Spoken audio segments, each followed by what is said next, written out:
So hi, everybody. Welcome. I'm Bhusita. And we'll start with incense burning. Incense burning, all space is filled with the fragrance. All Buddhas smell it from afar. All auspicious clouds gather everywhere. With utmost sincerity, all Buddhas appear. We pay homage and offer clouds of incense to the Bodhisattvas and the Mahasattvas. We pay homage and offer clouds of incense to the Bodhisattvas and the Mahasattvas. We pay homage and offer clouds of incense to the Bodhisattvas and the Mahasattvas.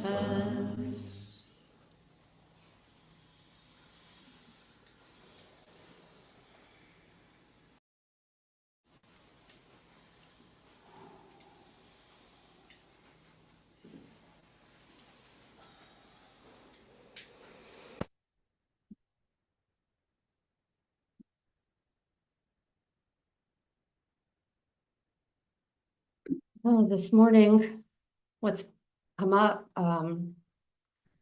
is that we are now about 3.5 weeks out since our teacher left her body.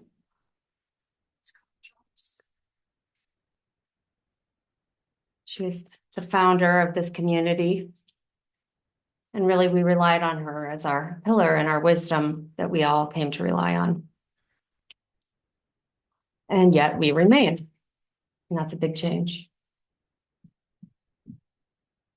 Been reflecting on how I relied personally on her a lot. And at some point, maybe even to a fault. I would look to her for guidance and wisdom, of course, as you would with your teacher. At some point, though, you really have to look within. So the opportunity now with her not being here is to turn and rely on ourselves and also our spiritual friends, our Kalyanamitas. So we do this together. None of us are Venerable Panawati. We're all in the process, learning and applying in the ways that we can. We're all somewhere, as Joe used to say. But I'm reflecting on the good fortune that we have each other, that we have this mandala to continue these teachings, these precious teachings that we can use to continue to learn and grow and walk these teachings out together. So I'm really feeling a lot of gratitude for you Kalyanamitas. Many of you know the Upada Sutta, where there's a conversation between Buddha and Ananda, where Ananda enthusiastically declares, this is half of the holy life, Lord, admirable friendship, admirable companionship, admirable camaraderie. And the Buddha said, don't say that, Ananda, don't say that. Admirable friendship, admirable companionship, admirable camaraderie is actually the whole of the holy life.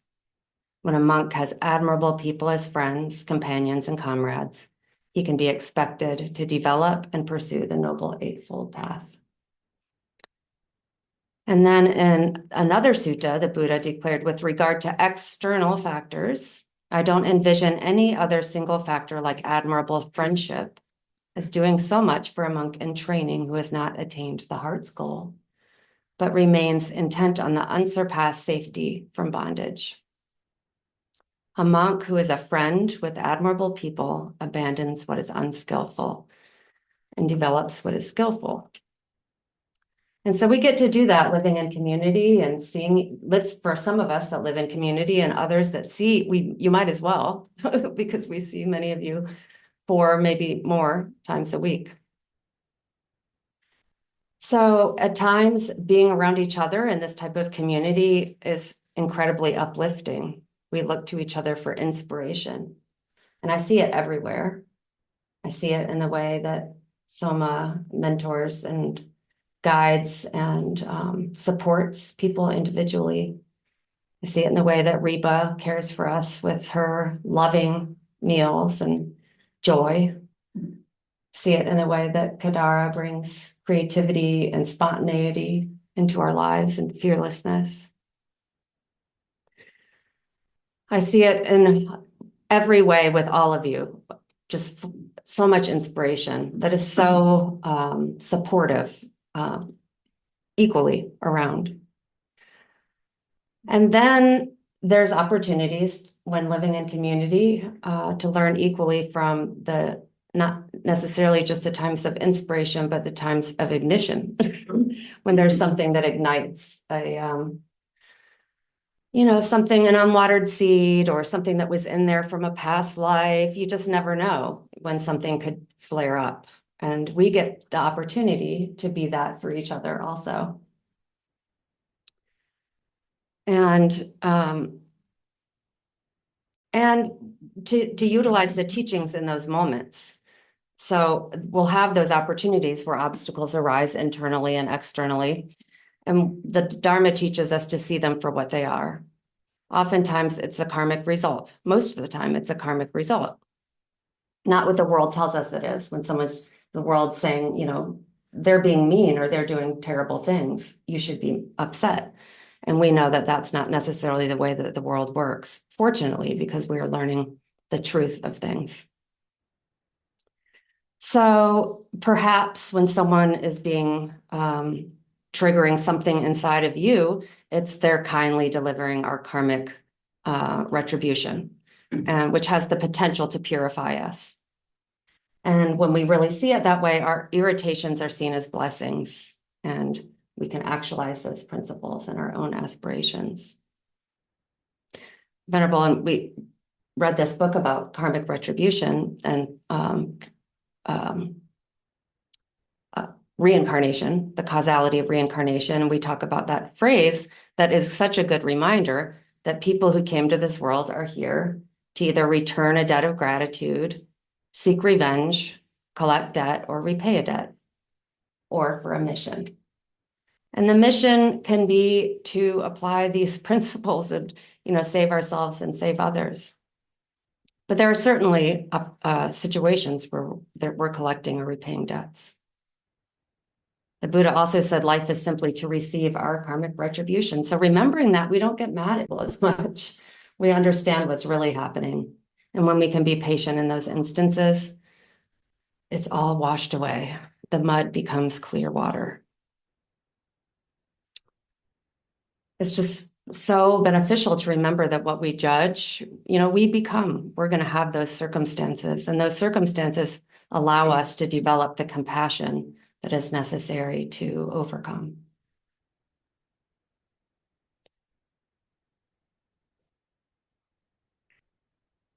We've talked about this before, but even you can take it even further, that when you say, when you deeply understand the principles and you say to yourself, not only am I owed this retribution, but I can even take it a step further and take their suffering into myself.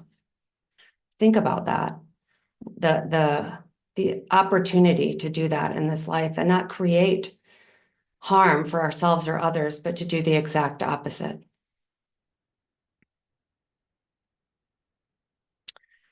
I met with a friend last night. We're talking about the benefit of living in a mandala, of living and working within a mandala where we're all learning and training together, so we can be especially understanding and patient with each other and hold each other when we notice that something is being triggered or something's being aroused. But the Dharma is everywhere. I was meeting with a friend last night, and she was talking about, I've talked about her before. She inspires me a lot. She works at the hospital in Asheville doing psychiatric work. And the hospital is a very, it's dysfunctional in many ways. in the way that people with that have nowhere to go, oftentimes minors or people with disabilities, are sometimes being dropped off at the emergency room because there's a requirement that you can't release them unless they have a safe discharge plan. So parents are doing this. DSS workers are doing this. Even other hospitals have been doing this. And then they're boarded in the hospital she had one kid who was a larger kid, and his paperwork made him look like he was dangerous, although she said he was not at all. But people get written up and remembered as one thing forever. So it was very difficult to find him a place, and he ended up in the hospital for 9 months. And in that setting, there is no therapy, there's no assigned doctor, there's no windows, there's no 1 hour of sunlight. You can't leave the hospital at all. There's no programming of any kind. They're basically in prison. So she's just so troubled by this. She's seeing this, and it's a systemic problem, and she's going to all levels to try to remedy this, and going to legal aid and hospital administrators. And so her compassion is bringing about action. And, she even went on her day off to be with this kid and took him outside.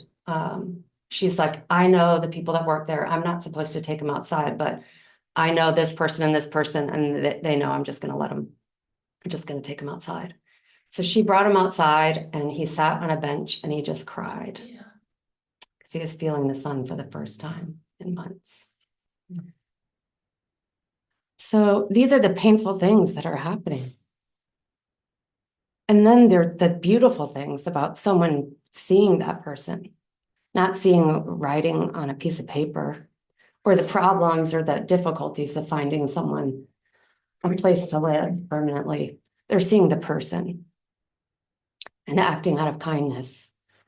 I see like bodhisattva activity there. She was also telling me last night that she grew up in very traumatic circumstances, and she didn't really have, excuse me, she didn't really have parents that were looking after her. She grew up on a farm, and there were lots of animals, wild and domestic, that she grew up with. And so she was raising herself. She had no one telling her what to do. So she would just spend 10 hours a day outside with the animals. And she said she learned how to live by just being with the animals, and they communicated with her, and she learned that subtle language of communication. She learned when a storm was coming. She learned when to get on a horse bareback when it was okay. Like, the animals communicated these things. She said it was super clear. But these things only became clear when she really saw them, when we really slow down, when we really create stillness and presence. So she was able to do that in those difficult circumstances. She was able to come to a heart space and be with these beings and learn from them. What a beautiful thing. That story really inspired me, and it just reminded me how important it is to slow down, because in this world, it's just so sped up, and we're being encouraged to just go, go, go, and to work out of these conditioning, this programming, as Joe Dispenza would say.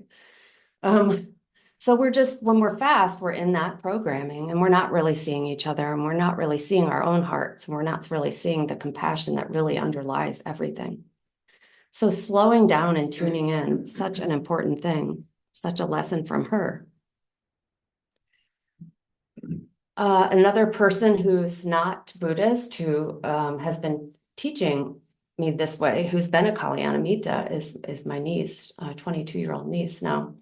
I've talked about her a little bit before too. She was very troubled when she was young. She came out of the womb struggling and fighting against the world. She wouldn't let anyone hold her except for her mom and sometimes me. She was super defiant from the very beginning, did not want anyone telling her what to do. And she ended up in and out of therapy, psychiatric hospitalizations, and therapeutic residential programs She was in out of home residential programs for 2 years of her childhood. And she was diagnosed with all kinds of things, but now she's been living alone for like 3 years, has an apartment, she's a nanny, she's taking care of kids, and she was also like being this teacher. I was talking to her and she was talking about how she doesn't really get angry anymore at anyone. She doesn't really get triggered. And I'm like, I do. How do you not? And she said, it was just so cool. She said something about how she really looks at what causes people to act the way that they do. And when she really looks at that, what she said, oh, she also said that she used to think she was evil due to the intense anger that she had inside. And when I asked her what made the anger go away, she said compassion for others. That she made a habit of looking at what makes people behave the way they do in the moment. In the moment. So it's not like looking back and saying, I wish I did that. It's not thinking about it, but not doing it. It's in the moment thinking, what is causing this person to act the way that they're doing? And she said that anger wouldn't really come. She also said that when she decides to do something, she does it 100%. So she really decided to do this and went full into it until she said it became natural. It was not a theory. It was not a struggle. Well, maybe it was a struggle for a little while, but she did it so commonly and so routinely that it then became just the way that she operated. Another teacher.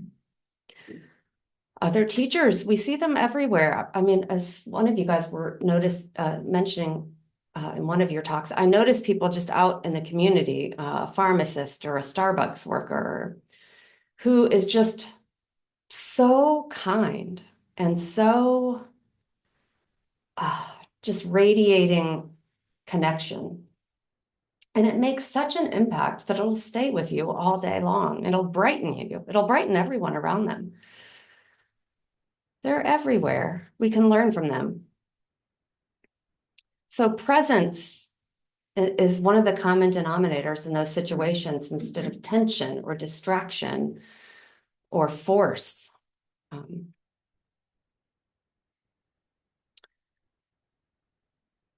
So in our relationship with others, we also have an opportunity. And this is also our own work, but it often is contributed to and helped by our relationship with others to really look at our own shadows. We run away from ourselves so much of our lives. I know I have. I know that living in this world for a long time, I would numb and distract. And I don't even know what I was really scared of, but I didn't want to be with myself. And even when I came to the monastery for years, that was something that I would find myself avoiding. So and in order to get to the truth of our being, we have to go through those layers of muck. We have to see what's there. Being in community gives us the support to do that, to allow that for each other, to love each other anyway, you know. So we can acknowledge what are we holding on to and what can we let go of? What do we need to see? Another trick in those moments is not to encounter those moments with shame. When we see the things that we don't want to see, it's easy to move into shame, but we don't have to do that. That's attachment to the wrong self. So we're looking to kind of understand what is the real self. It's kind of a loop, isn't it? Like we have to get through the false self to get to the real. But part of going through the false self is working with all the things that come up. So it's to reveal patterns. So we have to look at all those things that we didn't want to look at. I had to identify things like selfishness, avoidance, judgment of others, tendency to check out when I don't want to see something or work with don't know how to be with someone. To be busy as a way to avoid looking at things. Being really honest with what we find, being really honest. So what does practicing deeply really mean? I think it means looking deeply. and staying with things, making amends. Sometimes, as Venerable would say, we have hindsight to develop foresight, which results in insight. So oftentimes it'll be on the back end of something where we're like, dang, I shouldn't have done that. I'm working on this and I know that I don't want to do that again. So it's after, because we're overcome by a storm of emotion in a moment. And we have to reflect after and decide, okay, that's not what I want to do. And then maybe the next time it's in the moment and we develop the insight from doing that. But we have to stay with it, not run away with it, not run away from it. Like Edie said, my niece, stopping ourselves in the moment from doing something habitual or unbeneficial or reactive. Taking an actual breath, slowing down. One of the things that we're, I think, trained to do in this world is rely on our intellect. This is another thing that is a personal aspiration of mine and an honest assessment. It's relying on the intellect and going to the heart space is really important.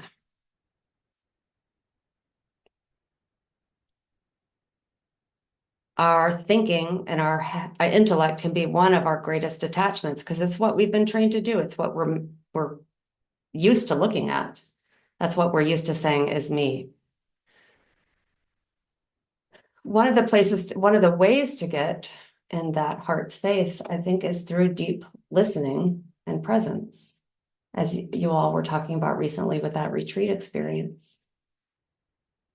When you're really, really, really listening, what a great practice. Then you're not thinking, you are that other person.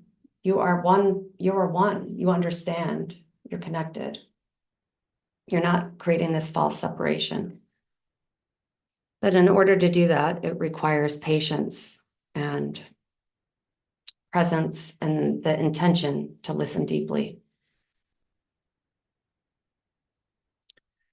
So part of this is just accepting ourselves truly and fully. And then we can accept others truly and fully.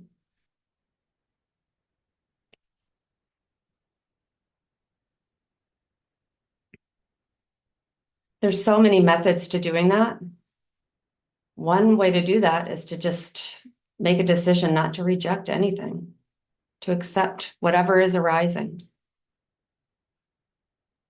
From that place of accepting, we can accept others and align our body, speech, and mind with the teachers, the Buddhas, the Bodhisattvas. Truly relying on the Buddha, the Dharma, and the Sangha in those moments of difficulty when we want to run back to our habits and fears, truly relying on the Buddha, the Dharma, and the Sangha. Giving up belief in ourselves as this temporary form, this name, this person that's called Bhusita, this particular set of habits or experiences or memories. Being willing to give that up, recognizing that, this is so temporary. It's life after life after life. The Dharma, we can trust.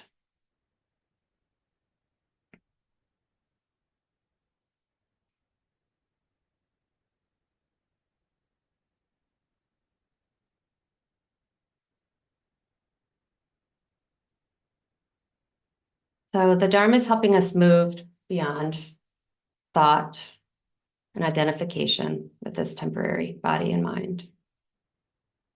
To actually be willing to release and renounce those thoughts and those attachments continuously. It gives us the foundation to do that.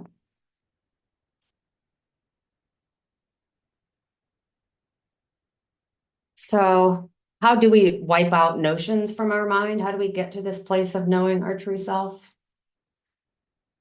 Well, that's complicated and simple, right? I mean, the Buddha says that we have to create the conditions to allow for that first.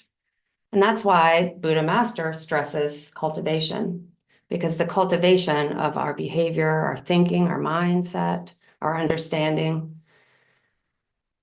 doing something different in those moments where we want to go back into unhelpful or unwholesome things.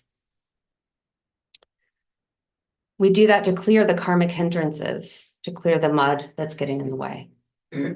Buddha Master says, therefore, in addition to being patient under humiliation and adversity and cultivating yourselves, you must also practice the 10 wholesome courses of action, practice the 4 limitless states of mind, and arouse bodhicitta.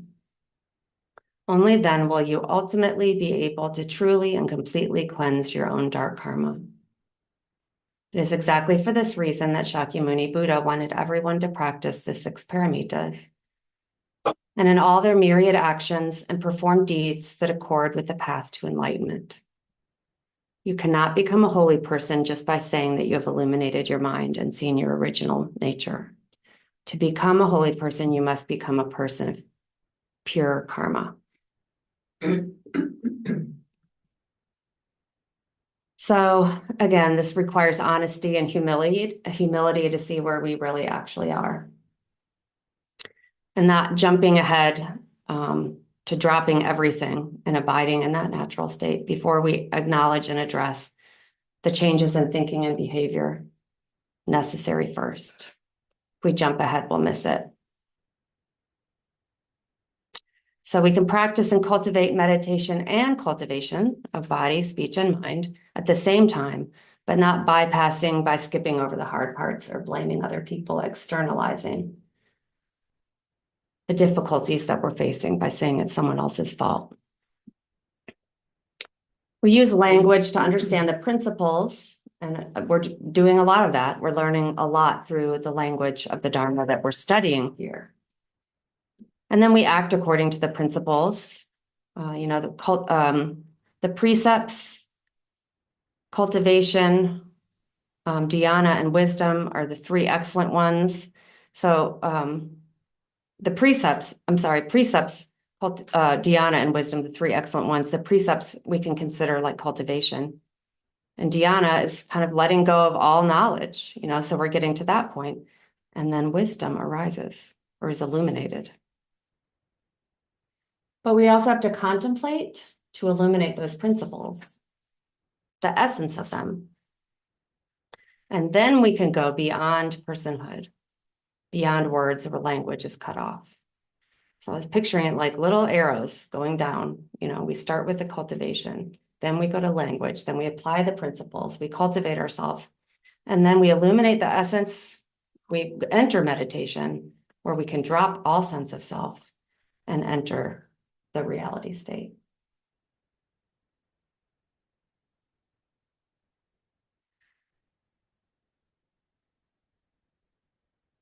So I was going to talk a little bit about contemplative illumination prajna, but I think I'm not going to do that right now.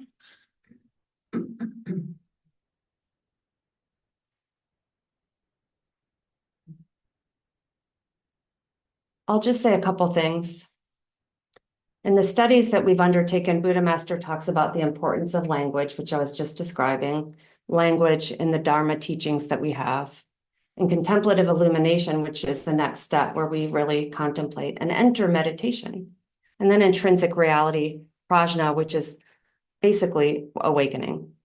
It's entering emptiness. So I was really trying to understand contemplative illumination. And I kind of think that it's not really one thing. It's understanding and sitting with the principles. And then, as I said, entering that state where you drop everything. So first requiring that inward look, all going through those shadows, going through those aspects of ourself, and then consistently applying practices. Now, there's many different practices in Buddhism, of course. There's many different gates to follow. One of which is shamatha meditation. Others are yidam practices and deity practices. But it's necessary to develop that concentration and to have that consistency in practice, not just occasional inspiration. And then ethical grounding of how we hold ourselves, which requires insight into impermanence, non-self, and emptiness. what I understood about contemplative illumination is you're directly knowing there's no you really there at that point. Before Venerable passed away, she told me that emptiness is the totality of everything and beginningless. She said every one thing we see is a view, is a view. It's not the thing at all. The differentiating mind means looking with a limited point of view. These are all just positions of observation. So think about that for a minute. I just loved that because the dream is thinking that our view is the view, it's the world. But think about how many uncountable views there are and how silly it is to think that our view is the view. So she described emptiness as the totality of all views without differentiation. Just sit with that for just a second. So being unattached, that helps us be unattached. That helps us release the grip and understand a little bit more fully the totality of things and how we really is just arising and falling. We're all just arising and falling, one ceaseless movement.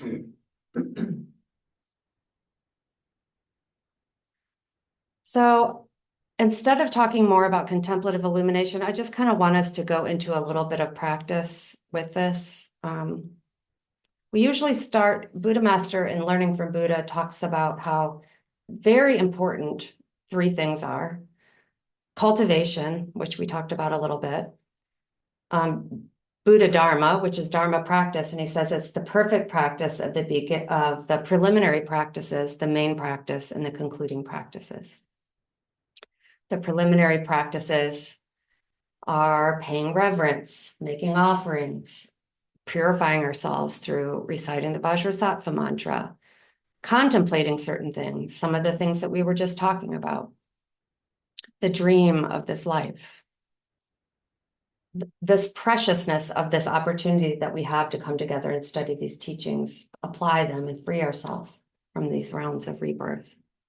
The fact that we have access to true Dharma and the ability with our community to learn and study it, to consider what creates the circumstances of our life, the karma that drives it, and how what I do right now is going to have a result. And that, our goal is to really save ourselves and others. And then the concluding practice, the main practice being in this teaching, he was talking about deity practices, yidam practices, but it can also be followed by a meditation practice. And then the dedication of merit is the concluding practice. So we talked about how important it is to have all these elements in our practice and to do them regularly.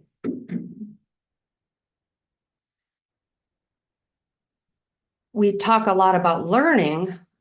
It feels very important at this particular time to also really commit to practice, and as a community to commit to practice, and I think we've done and continue to do a lot of cultivation that's necessary. We need to do this. And we need to learn and contemplate these principles. And then we need to enter into the place where there's no attachment to self and where we can let go of all of that. So this meditation practice utilizes kind of what we were talking about with contemplative illumination. It looks at some of the things we were talking about with turning the light inward. So if everybody just will get comfortable, I'm going to start with some words of my own that kind of apply some of the preliminary practice contemplations. And then I'm going to use some of Buddha Master's words, and we'll spend a little bit of time in meditation today.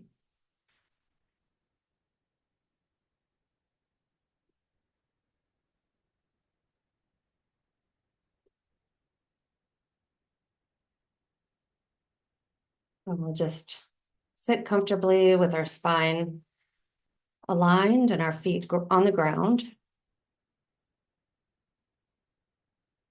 Take a deep breath and let it out. And take another one deeply and let it out.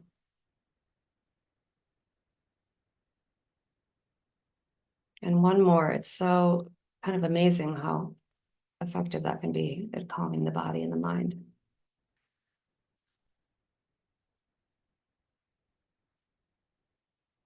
And now just contemplate with me with your eyes closed.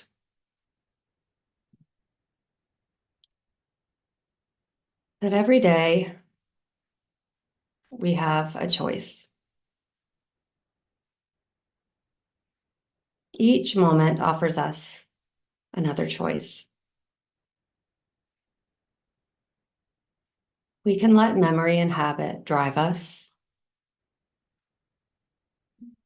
or we can use intention and bodhicitta to guide us and our very next moment, our very next choice.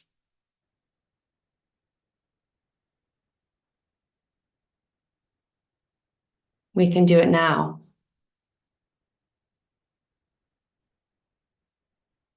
We can rise above the small mind.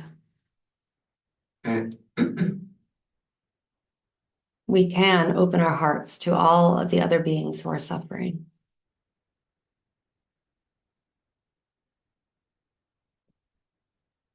Do you feel them? Your mothers from other lives.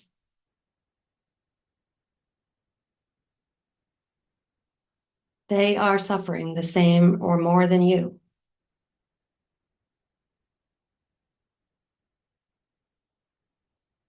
In fact, our karmic conditions are pretty incredible.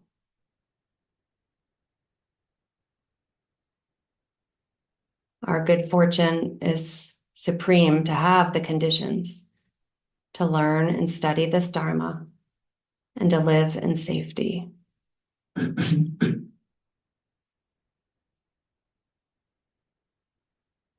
Think of the people, our mothers, living in terror in war-torn countries or living outside right here in Hendersonville.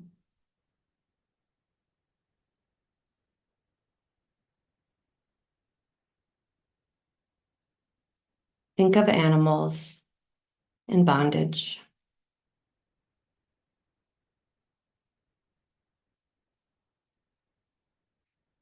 Now think of your mom or someone else who cared for you.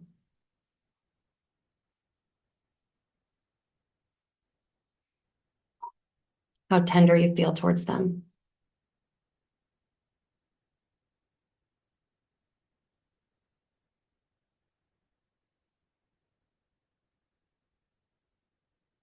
Apply that tenderness to all those suffering beings.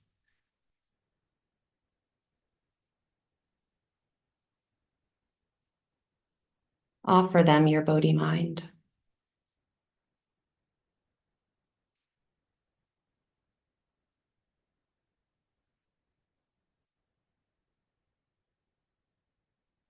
We are not special.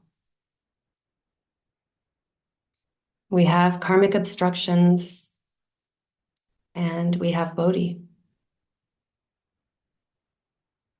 Which one do you want to take refuge in?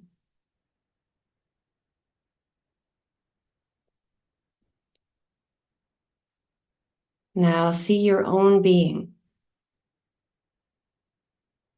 this person that's sitting here now. The fact that you can see it shows it isn't really you. Offer this being that same love and compassion and tenderness.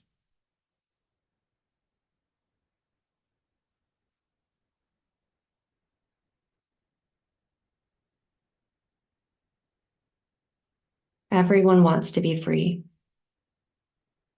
to be happy.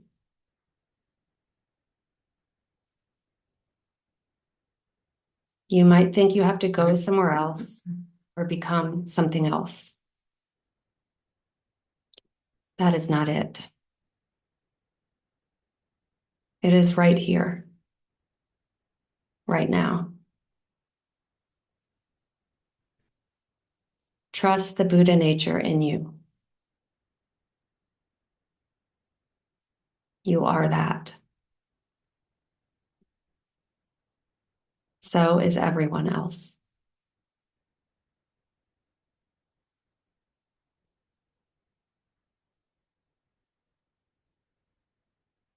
At this time, you should completely let go of shifting the mind and turn to meditation practice. Because shifting the mind practice, which we were just doing, entails being attached to self to generate effects from the Dharma. Nonetheless, it must be applied at the beginning stage of the practice. The reason is that without attachment to self, there's no linguistic system of recording the Dharma. So the meaning and principles of the Dharma could not be conveyed. However, once you clearly understand the Dharma principles through the logic of language, you must completely cease shifting the mind. Practice.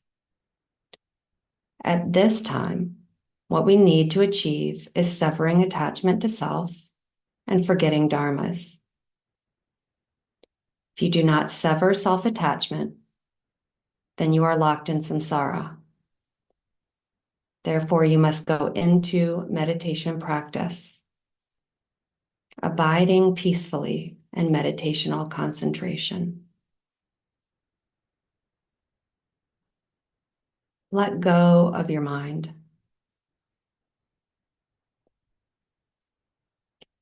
Abide in non-defilement and non-attachment.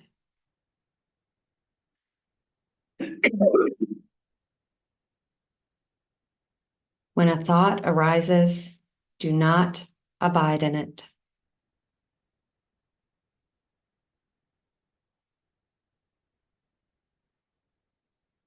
When a thought dissipates, do not pursue it.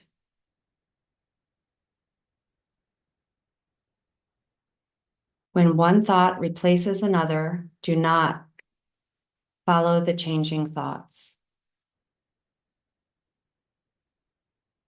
Remain relaxed, lucid, and unhindered. Do not be dull-minded or drowsy. Do not be distracted. Do not abide in anything. Do not be attached to existence. Do not seek emptiness. Be relaxed and lucid as you peacefully abide without attachment.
The Buddha Master says, in your daily life, do your best to enter into that kind of abidance at all times. As a result, you will naturally achieve samadhi that is as unattached or unimpeded as flowing water. And in honor of you all and the beautiful Kalyanamitas that you are, Dara is going to sing her song about Kalyanamitas as we close.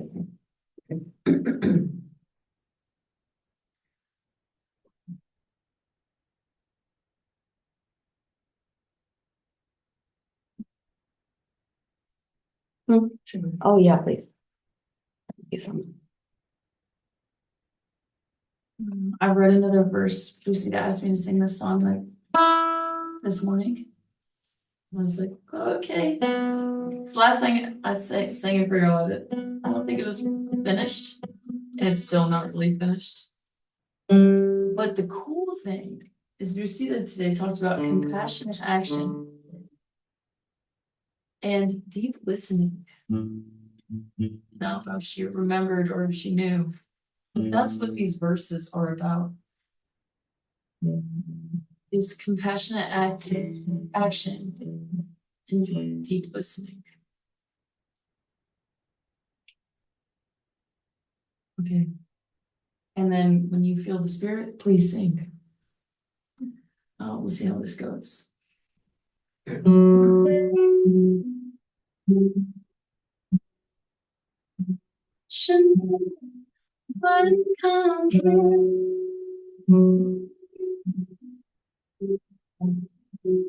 Since with your all-birth lady, you hear every cry all the time.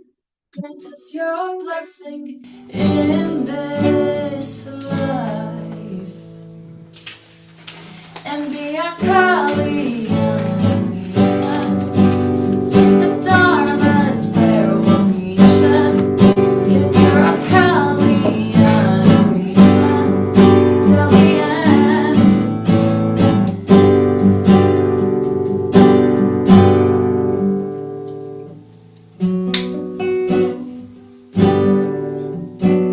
To be a friend like you, oh, what to do, to think about them all and their every need. Compassion is the closest thought to our truth, to be a friend in everything, and be a Kalyanamita. The Dharma is where we'll meet ya, 'cause we're all Kalyana, meet us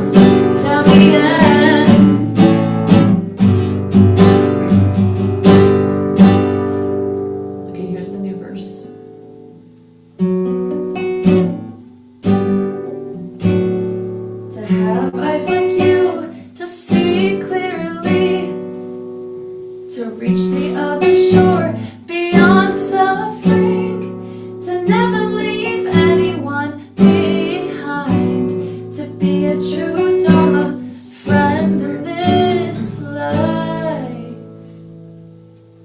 and be a Kalyanamita. The Dharma is where we'll meet ya, 'cause we're all Kalyanamittas till the end. 'Cause we're all Kalyanamittas.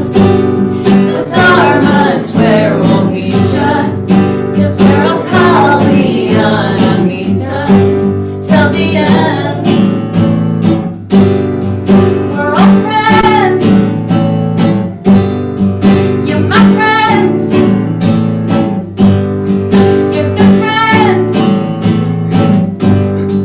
'Cause we're all Kalyanamittas till the end.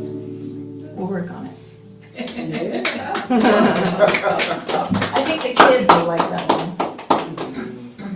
Thank you so much. Yeah. Thank you all. Would anyone like to offer merit today?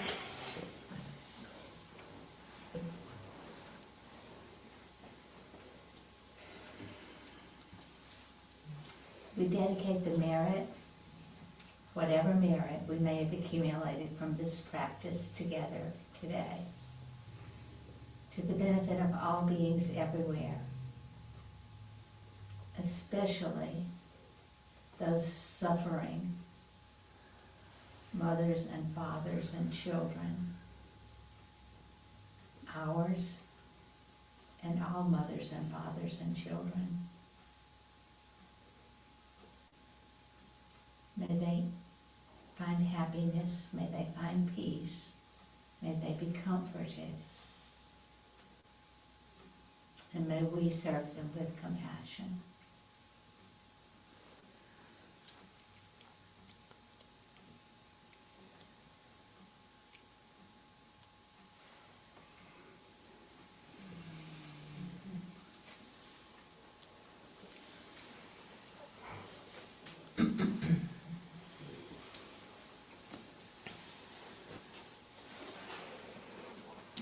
Thanks, Kalyanamitas.